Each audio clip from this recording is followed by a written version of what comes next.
जब भी कोई व्यक्ति गौतम बुद्ध के संघ में शामिल होता था तो बुद्ध उसे सबसे पहले शांत रहने के लिए कहते थे। ध्यान की अवस्था में जाने से पहले उस भिक्षु को शांत रहना सिखाया जाता था। आज के दौर में हर तरफ सौरी शोर है। इसकी वजह से दिमाग में तनाव पैदा होना लाजमी है।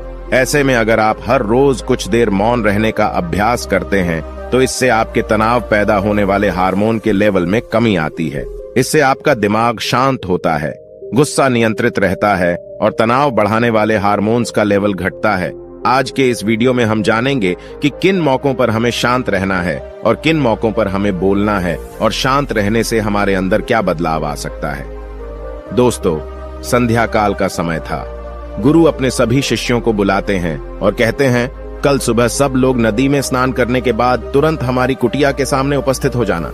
सभी इसी से हैरान रह जाते हैं कि हम लोगों ने कुछ गलती की है क्या, लेकिन गुस्से से यह कहते हैं कि हो सकता है कि गुरुजी कल सुबह कुछ अच्छी बात बताने वाले हैं। सब लोग रात को सही समय पर सो जाते हैं और सुबह उठकर सभी लोग नदी में स्नान करने के बाद वापस गुरुजी के सामने उपस्थित हो जाते हैं। गुरु कहते हैं, आज हम तुम सबको चुप रहने के फायदे के बारे में बताऊंगा। गुरु कहते हैं, 10 मौके जहां पर चुप रहने से होता है लाभ और बोलने से नुकसान। गुरु कहते हैं, अगर आप इन 10 मौकों पर शांत हो गए यानी मौन हो गए तो आप जो चाहेंगे वही मिल जाएगा। आपकी जिंदगी में चमत्कारिक बदलाव शुरू हो जाएंगे। जरूरत से ज्यादा बोलना या चुप रहना दोनों ही अच्छी बात नहीं है। जैसे जरूरत से ज्यादा बारिश हो जाना या फिर धूप दोनों ही दिक्कत देती है, उसी तरह अनावश्यक बोलने से भी काफी नुकसान होता है। गुरु कहते हैं कि पहला ऐसा मौका जहां पर व्यक्ति को चुप रहना चाहिए, बिना तथ्य के ना बोले। गुरु ने कहा, अगर आपके पास कोई तथ्य नहीं है तो वहां चुप रहने में ही भलाई है। चुप बैठने से दिमाग में नई कोशिकाओं का निर्माण होता है और इससे ज्ञान की वृद्धि होती है। बोलने में भलाई वही है जहां आपको किसी चीज के बारे में पूरा ज्ञान हो। अगर आप बिना तथ्य के कहीं बोलते हैं या फिर बेवजह बोलते हैं तो आपका वहां मजाक भी बन सकता है। अगर आपके पास पर्याप्त जानकारी नहीं है, ऐसी जगह पर बोलने से आपका मजाक तो बनी रहेगी, साथ ही साथ लोगों का भरोसा भी आपसे उठने लगेगा। इसलिए ऐसी जगह पर शांत रहो जहां तुम्हें पता ना हो कि क्या बोलना है क्या नहीं। कई बार कुछ लोग ऐसे होते हैं जो हर जगह अपनी उपस्थिति बताने लगते हैं। उन्हें पता नहीं होता है कि हमें क्या बोलना है, लेकिन फिर भी बोलते जाते हैं और फिर बाद में दूसरे लोग उनके जाने के बाद उनका मजाक उड़ाते हैं। जब तक आपको उस तथ्य के बारे में अच्छा ज्ञान नहीं है, उसके बारे में पता नहीं है, तो वहां चुप रहना ही ज्यादा समझदारी है। गुरु ने कहा, दूसरा ऐसा मौका जहां पर व्यक्ति को चुप रहना चाहिए। शब्दों से न पहुंचे ठेस। अगर आपके शब्द किसी को मानसिक ठेस पहुंचा रहे हैं तो वहां चुप हो जाना चाहिए। कमजोर व्यक्ति के बारे में कुछ भी बोलकर आप महान नहीं बन सकते हैं। महान आप किसी कमजोर का साथ देने में बनेंगे। कई बार होता है कुछ लोग अपने से छोटे व्यक्ति को भला बुरा कहते रहते हैं। सामने वाला इंसान तो कद से आपसे छोटा है, वह आपको कुछ नहीं बोलेगा, लेकिन आप उसकी नजरों में गिरते चले जाएंगे। हो सकता है कि कल वह भी आपसे पद में बड़ा हो जाए। पद में आपसे जब वह बड़ा हो जाएगा तो आज जो रवैया आपका उसके साथ है, आने वाले समय में वह भी आपके साथ वही करेगा। आप किसी को नीचा दिखाकर बड़ा नहीं बन सकते हैं। बड़ा बनना है तो अपने से छोटे लोगों का इज्जत भी करना सीखें और साथ ही साथ बड़े लोगों का भी सम्मान करना चाहिए। लोगों को लगता है कि अगर वह अकड़कर बोलेंगे और सामने वाले को नीचा गिराने की कोशिश करेंगे तो वह बड़े बन जाएंगे, तो यह उन सब की भूल है। बड़े होने की बजाय आप उनकी नजरों में गिरते चले जाएंगे। गुरु ने आगे कहा, इसलिए शिष्यों, तुम सब जब भी बोलना आदर भाव से बोलना ताकि तुम्हारी बात लोगों को अच्छी लगे। बोलने में भाई बहन, माता पिता, मित्र इत्यादि संबोधन शब्दों का इस्तेमाल जरूर करना। इससे तुम्हारी मान प्रतिष्ठा तो बढ़ेगी ही, साथ ही साथ लोगों की नजरों में तुम समझदार व्यक्ति बनते जाओगे। गुरु ने आगे कहा, तीसरा मौका जहां पर व्यक्ति को चुप रहने में ही भलाई है। क्रोध या घृणा करने वाले लोग, जब कोई अपना या सगा संबंधी आप पर क्रोध कर रहा हो, आपका अपमान कर रहा हो, तो आपको उस वक्त चुप रहना चाहिए ताकि सामने वाले का गुब्बारा पूरी तरह से फट जाए। आप यदि सही हैं तो उसे कतई माफीनामा गए और चुप रहकर ही सही समय का इंतजार करें।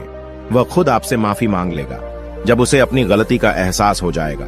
गुरु आगे कहते हैं कि अगर आपका कोई सगा संबंधी आप पर क्रोध कर रहा हो और आप उस समय शांत हैं, तो यह आदर सम्मान देने की निशानी होती है। इससे न कोई छोटा होता है और न ही बड़ा। अगर आपको क्रोध आ रहा है तो आप या तो वहां से किसी का अनादर किए बिना चले जाएं या फिर चुप रहें। क्रोध करने से आपके रिश्ते खराब होंगे। क्रोध करने से हमेशा क्रोध करने वाले व्यक्ति का ही बुरा होता है। गुरु आगे कहते हैं कि एक बार की बात है, एक सांप जंगल से भागते हुए किसी राजा के घर में पहुंच गया। लोगों ने छेड़खानी की तो वह बहुत ही गुस्सा हो गया, जिससे घर में जो तलवार पड़ी हुई थी उसी को लपेटकर कसने लगा और धीरे धीरे उसका पूरा शरीर कट गया। यह गुस्सा उसे खा गया। ठीक उसी प्रकार हमारा गुस्सा भी हमारे शरीर को तलवार की भांति काटता रहता है। गुस्सा ध्यान से खत्म होता है प्रतिदिन। अगर आप ध्यान की मुद्रा में बैठे हैं तो आपका गुस्सा आपके नियंत्रण में रहेगा। गुरु आगे कहते हैं कि यह तरीका है कि आप प्रतिदिन ध्यान का अभ्यास करें। इससे आपके शरीर में जो हार्मोन्स गुस्से को बढ़ावा देते हैं वह सब तुम्हारे नियंत्रण में रहेंगे, जिससे शरीर गुस्से पर आसानी तुम्हारा से काबू पा लेगा।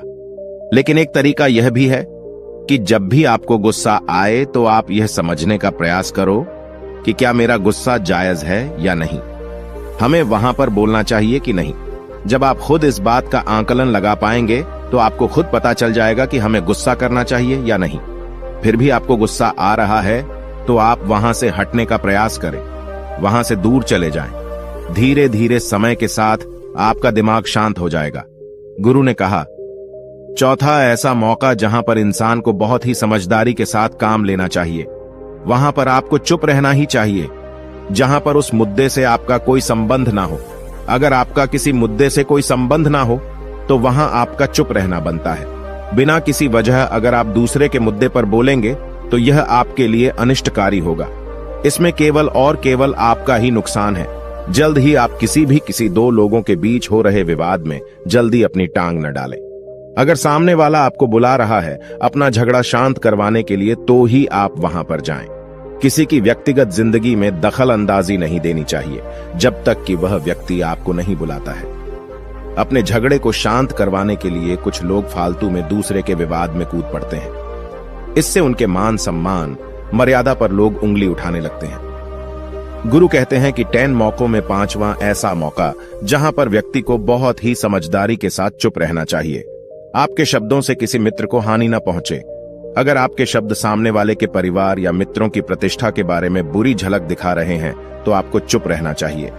किसी के परिवार या फिर मित्र के बारे में बुरा बोलने से केवल आप ही बुरे बनेंगे। जो चीज आसानी से खत्म की जा सकती है उसे अपने शब्दों से बड़ा न करें। बिना चिल्लाए बात करने का प्रयास करते रहना चाहिए। अगर आप बिना चिल्लाए कोई बात नहीं कह सकते तो आपका चुप रहने में ही भलाई है। किसी पर चिल्लाने से आपके व्यवहार के बारे में पता चलता है। ज्यादा बोलने से चीजें हमेशा खराब ही होती हैं। कई बार कुछ रिश्ते ज्यादा तेज बोलने की वजह से टूट जाते हैं। इसलिए अपनी आवाज में मीठापन लाएं। आपके शब्दों से आपके दोस्त को हानि नहीं पहुंचनी चाहिए।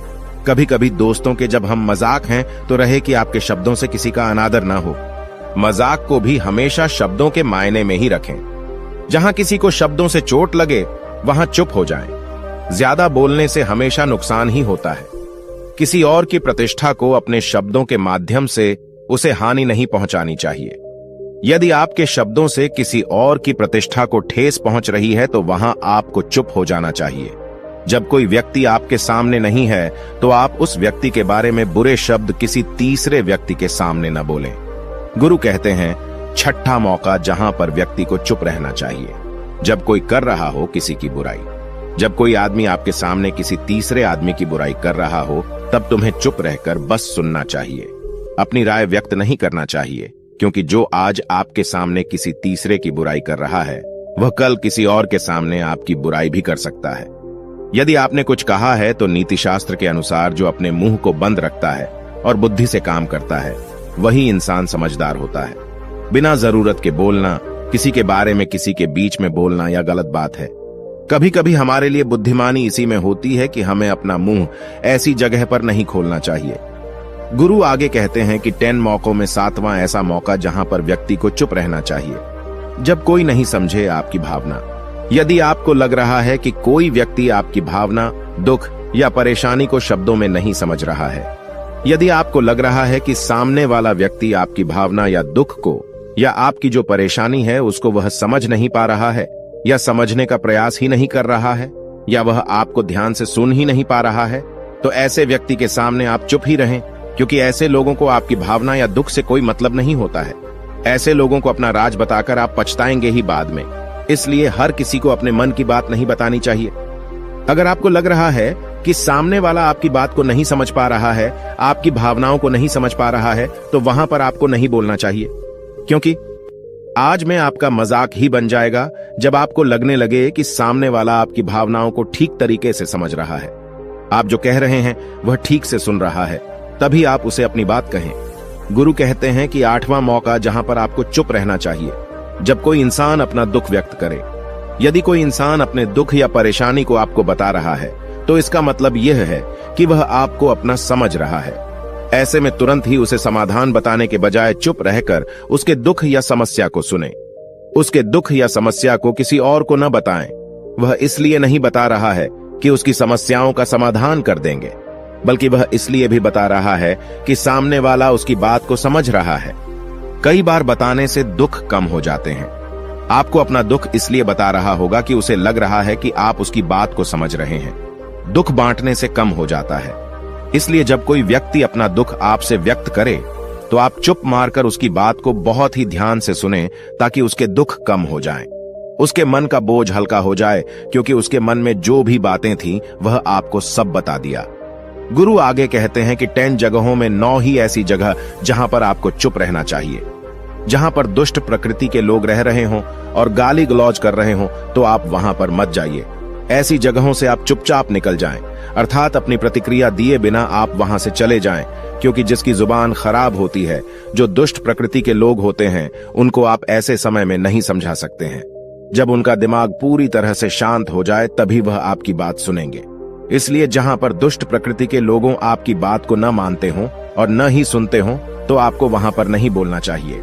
गुरु कहते हैं कि 10 माह ऐसा मौका जहां पर आपको शांत हो जाना चाहिए। अपनी सफलता का राज हर किसी को न बताएं। कई बार होता है कि कुछ लोग जो सफलता को बहुत ही जल्दी अर्जित कर लेते हैं, वे हर जगह अपनी सफलता का ढिंढोरा पीटने लगते हैं। ऐसे में क्या होता है कि कई लोग आपकी सफलता से खुश नहीं होते हैं। अगर आप अपनी सफलता का जबरदस्ती लोगों में ढिंढोरा पिटवा रहे हैं, तो लोगों की नकारात्मक ऊर्जा आपको प्रभावित कर सकती है। जब आप सफल होंगे तो सबको पता चल जाएगा कि आप सफल हो गए हैं। ढिंढोरा पीटने से नुकसान आपका ही होगा। इतना कहकर गुरु ने कहा, शिष्यों, आज के लिए बस इतना ही। अगर तुम सब मेरी इन 10 बातों को अपने जीवन में अपना लेते हो, तो तुम सब काफी हद तक परेशानियों से बचे रहोगे। यहाँ से जाने के बाद मेरी यह बातें आपके जीवन किसी वरदान से कम साबित नहीं होंगी। दोस्तों, मुझे उम्मीद है इस वीडियो से आपको बहुत कुछ सीखने को मिला होगा। अगर आप नए हो तो हमसे जुड़ने के लिए इस चैनल को सब्सक्राइब करना मत भूलिएगा।